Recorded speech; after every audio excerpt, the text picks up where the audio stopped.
Hello and welcome to Focus on Israel and the Palestinian Territories. My name is Paul Calvert. Psalm 91 verse 2 says this, I will say of the Lord, He is my refuge and my fortress. My God, in Him I will trust. I'm with Stuart Gonulin from Hope for Sderot. Now, Stuart, what is Hope for Sderot? Hope for Sderot is a humanitarian aid organization, and we're dedicated to helping the victims of terror here in Sderot. And when were you started, and why were you started? Why was it started? The best way I can explain that, it was a God thing. It was a calling that brought me here, because nobody would want to come to Sderot if they're in the right mind. So it's just something I felt I needed to do, and we did that. It's almost 10 years ago now. Yeah. And what is life like living here in Sderot? First of all, I love Sderot. I couldn't be happier here. The people are unique. They're real. The things that are important to them are family and friends. Material things aren't high on the list. The hardest thing, obviously, is the constant threat and the 8,000 Qassams we've received in the last 10, 12 years. So these are rockets actually coming over from Gaza and landing into Sderot? Oh, absolutely. There have been 13 people killed here in Sderot, numerous injuries, property damage in the millions of shekels. Sderot is known now as it has two titles. One, bomb shelter capital of the world, because they have built a bomb shelter on every house, so you have some place to go to hide. And two, we're known as the rocket capital of the world, rocket city, I guess, actually, because of all the Qassams. How many rockets can you actually get in a day? We have gotten as many as 60 in one day. And those were even days before we had bomb shelters. So you were constantly running somewhere to hide. It was, unbelievable. Now, you could move to Jerusalem, so why do you live here so close to the rocket fire? This is where God wants me, so that's why I'm here. But you have to remember, today, there's no place safe. Yeah. The last war, or even just a couple of weeks ago, they sent a rocket to, was it Tel Aviv? During the last war, they sent them to Jerusalem. You either get up from the north or from the south. Yeah. So it really doesn't make any difference where you live. How does it feel for the children who live here? Consider this. Every child that's 17 years or younger does not know what it's like to live without the threat of a rocket falling in your living room, in your bedroom, in your school playground. They say that we all suffer from post-traumatic stress disorder, and I disagree with them. We all suffer from accumulative traumatic stress disorder, because there's nothing post about it. It's been an ongoing threat since 2001, when they started firing the first rockets, and it's never stopped. Yeah. There may be lulls, and there may be times where it's quiet, but you hear a boom, you hear a bang, a slamming of a door, a dog barking, and you live on the edge of your seat because you never know when the next one's coming. So how do you actually know that the rocket's coming in? Well, we have an alarm, and then there's a very nice lady that says Seva Adom, which is color red. You then have 15 seconds to find shelter. Oh, which is better than you come from Jerusalem. It's better than you. In Jerusalem, the bus goes boom. The terrorists just start stabbing people. You get no warning. At least I get 15 seconds warning. Yeah. And from that, do you actually have to go and run to the bomb shelter? Most of the time you have enough time to get to a bomb shelter or to some safe place under some stairs, maybe some place that's facing the east, like the east of a building, because the rockets come from the west. But most of the time you have enough time to hide. So here in your flat, do you actually hear the boom sometimes when a rocket's come? You sure do. That, and you hear the Iron Dome when it launches to take them out. You hear them taking off. The first time that happened, I thought, what in the world is that? Because it sounded just like the rocket going through my living room, and that was the Iron Dome. It used to just be right out here until they built these apartments. Yeah. Tell us a little bit about the Iron Dome. What is the Iron Dome? Well, the Iron Dome is a system that they built. In my mind, it's mind-boggling how it can detect when a rocket is launched from Gaza, and in a matter of less than seconds, because I have 15 seconds once it recognizes it's coming to hide, Iron Dome can tell you where it's coming from, where it's going to land, whether or not it's going to launch a rocket to explode it there. That's just incredible to me. All in a matter of maybe nanoseconds. Wow. Yeah. So that is, amazing technology, isn't it? Yeah. Does everybody here know someone who's been affected by the rockets? Absolutely, everybody. My wife, her brother was injured. Her other brother has had Qassams outside of the house. One had 3 Qassams hit his house over the years. She was in a car that she had just gotten out of that exploded when it got hit by a Qassam. Yeah. Wow. But my best friend, Kobe, he should have been dead, honestly. He should have been from the injuries he sustained. But yeah, everybody knows somebody, family member, friend, that's been injured. Now, for Hope for Sderot, what sort of projects do you run? Oh, the project, well, in the past we have fed people. We have a list of 450 families that we feed every month. That we try to help them, during Pesach with special, like, you need matzah and you need the things you're going to need, because a lot of people here don't have the money. I've heard many times, and for many years, I hate the holidays because of the expense. So when you can help them with, even if it's 100 shekels, it's better than nothing. Because to hate the holidays, the feast of Yah, that's just sad to me. Now, is there no business here in Sderot, and that's why there's no work, so there's a lot of poverty? Well, a lot of there is work, but when the Qassam started falling, the people that could leave town left. It's just unfortunately that with them, they took the jobs with them because they were the business people. There are a lot of low-paying jobs, 25 shekels an hour. Well, if you think about it, a shawarma costs you 25 shekels. A pizza costs you 20 shekels. A chicken.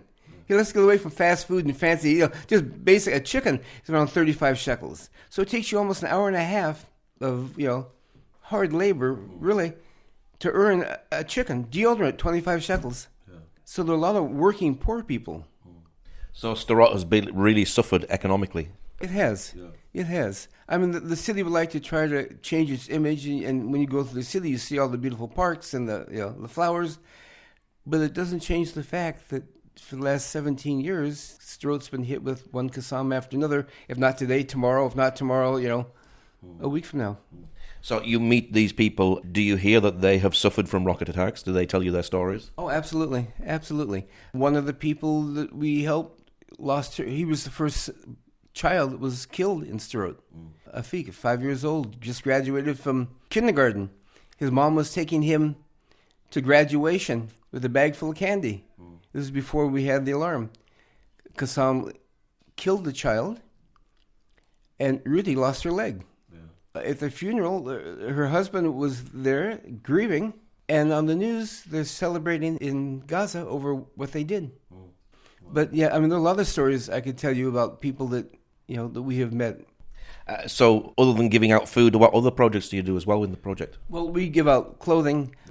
During school, beginning of the school year, we help with school books and school supplies and backpacks. I'm a general contractor from America. That's what I used to do. So a lot of people have things in the house that they can't afford to fix, whether it's the spackle around the walls are cracking or electrical problem or the light fixture went out, and then we go do that for them as well. Last 3 summers, we've picked a school and have gone in there and totally repainted it.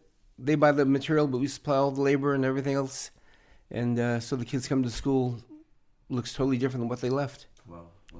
And people get hot meals as well from you? They don't. Although we do get from one of the schools all the lunch meals that kids don't eat. So I guess you could say yes, because we give those out at night. There may be anywhere between 25 and 40 hot meals we give out, but they're not from us. They're given to us, and we just pass them on. So this is one way that you're practically blessing the community, even through a difficult time, through a hard time, through rocket fire. You're still able to bless the community. Absolutely. Like we said, I said to you earlier, this is not my ministry. This belongs to Yah. Why the name Hope for Sderot? Because there's only one hope for Sderot, and it's not the IDF. Although God bless them, but to come back to God, to come back to Abba, to come back to the one who sustains us is the only hope we have. And when we make this a religious war, as our enemies have, things may change. Now, if the siren sounds today, what would we do? Well, you would run with me to my bomb shelter here, which is I use as my bedroom. So at night, I don't really worry about it anymore. Yeah. I find that since they built this, I don't think I've spent, honestly, in 4 years, maybe 20 hours watching TV out here in the salon because I have a TV there. Yeah. It just because my back is to Gaza, sitting here, and it's like, no, thank you. So all apartments, do they have bomb shelters? Do the bus stops have bomb shelters and things like that as well? Every house has a bomb, well, just about every house where they could build one. And then every bus stop is a bomb shelter as well, yes. Every school has bomb shelters. Some of these schools you might have seen last time you were here, they've had to retrofit them with 3/4-inch plate steel over the top of the school to keep them safe. But the school I work at, do a lot of work for them, the whole school's a bomb shelter. Do people get angry about this, and are the government doing something about it? I think people get angry when Hamas starts firing rockets at us like they've done the last 2 rounds, and they yell, ceasefire, and Israel says, okay, because we start to feel like Hamas is calling the shots. Yeah. And you have to remember, too, ceasefire with Hamas is the word hudna, I believe. And to a Western mentality, a ceasefire means we're trying to stop the violence and come up with a solution to it. Where to them, ceasefire or hudna is we're getting our butts kicked, so let's stop now, let's regroup, let's rethink this, let's retool, and we'll come back another day, hopefully stronger. It's not really peace. Yeah, so it's not a ceasefire, it's we need to rethink this and regroup because we're getting clobbered. How old is the city of Sderot? Sderot was founded in, I believe, 1952, somewhere around there. And it was just a bunch of, at that time it was all the people that they didn't want in Jerusalem or anywhere else, so they just kind of dumped them out here in the middle of nowhere. And is Sderot a growing city today? There's about 20,000 people living here. We were experiencing a building boom like I've never seen before. There's probably a couple thousand units being built. You can look out my window, all these high-rises, they're all new.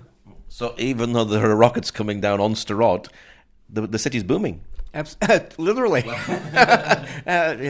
No pun intended. Yeah, it is. But why? I don't know. I mean, what's the logic behind it? I have my theories, you know that. Yeah. But what they do is when they build all these apartments, those are all the empty fields that the Qassams used to land in. So now we'll see what happens when they start firing them like they used to, 30, 40 a day, because there are no empty fields now. Yeah. Are you making a difference in the community? Am I making a difference? I would like to think so.